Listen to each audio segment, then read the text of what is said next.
E se a gente pegasse um dos maiores canalhas da galáxia e colocasse ele para enfrentar um julgamento com as regras de um poema do século XIV? Pois é, hoje vamos colocar Han Solo no banco dos réus, e é o inferno de Dante que vai decidir o destino dele. Então se preparem para o julgamento de um contrabandista. Essa é a grande pergunta que vai guiar toda a nossa análise. E para responder, esquece as regras dos Jedi ou da Aliança Rebelde. Aqui, o único código que importa é o de Dante Alighieri e a visão dele do inferno.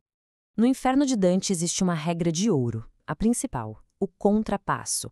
A ideia é que a punição é um espelho, uma versão poética e bem cruel do pecado que a pessoa cometeu.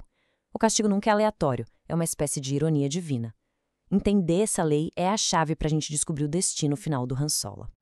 Ok, mas antes da gente começar a descida, vamos combinar o jogo. Afinal, todo julgamento precisa ter regras claras, né? Mesmo que seja no inferno.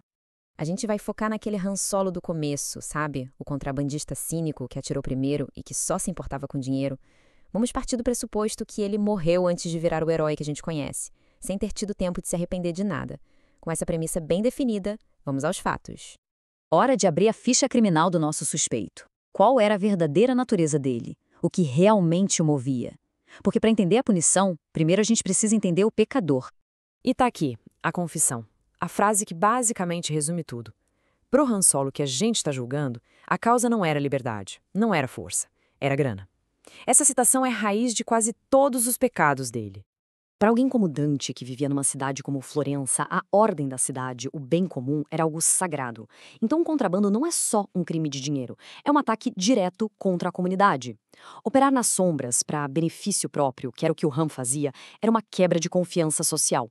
E claro, ele não pensava duas vezes antes de usar a violência para proteger os negócios dele, como a gente viu lá em Mos Eisley. Bom, o perfil tá traçado. Agora, a verdadeira descida começa. A gente vai passar por cada círculo do inferno, um por um, num processo de eliminação bem rigoroso, até a gente descobrir onde exatamente um canalha como ele deveria passar a eternidade. Olha, os primeiros círculos a gente já pode riscar da lista. Luxúria, gula, são pecados da carne, da falta de controle. Os pecados do Han Solo são de outra natureza. Eles não nascem da paixão, mas sim da razão. São frios, calculados e têm um objetivo bem claro. Aqui a coisa começa a ficar mais séria. A ganância do Han não é só querer ter dinheiro. Ele usa a inteligência, a astúcia dele para planejar e executar os crimes. E para Dante, isso é o que faz toda a diferença. Quando a razão, que é um dom divino, é usada para o mal, o pecado se torna muito mais grave. Deixa de ser um pecado de fraqueza e vira um pecado de malícia, a fraude. E isso joga ele lá para baixo, para os círculos mais profundos. Ah, mas e a violência? Ele atirou primeiro. Sim, é verdade, mas para Dante, a violência é um pecado contra o corpo. A fraude é um pecado contra a mente, contra a essência do que nos torna humanos. A violência do Han era uma ferramenta. A verdadeira arte dele, o jeito que ele vivia, era o engano. E isso, no universo de Dante, é infinitamente pior. Deixamos para trás os pecados da paixão, da fraqueza. Agora, a nossa investigação leva a gente para as profundezas do inferno, onde o gelo da malícia toma o lugar do fogo da paixão. Bem-vindos ao reino da fraude.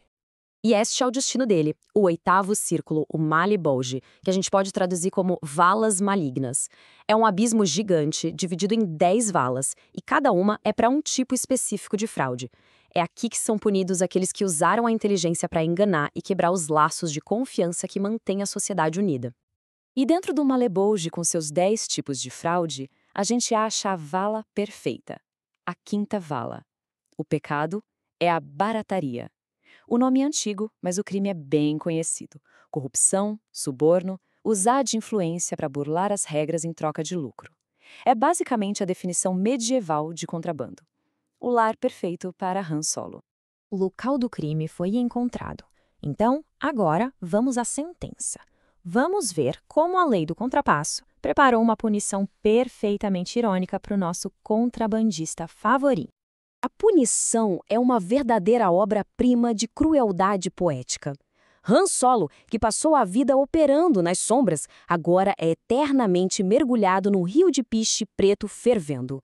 Assim como a carga dele era ilegal e vivia escondida, agora ele mesmo precisa ficar oculto debaixo da superfície. E se ele ousar subir para respirar, demônios com asas e ganchos afiados já estão esperando para arrastar ele de volta para o fundo. A ironia é simplesmente perfeita, não tem como escapar. Em vida, ele escondia a carga em compartimentos secretos. No inferno, ele é a carga escondida.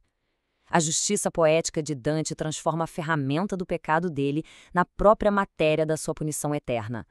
E quem são os guardas? São os Mali e Brant, os garras malignas.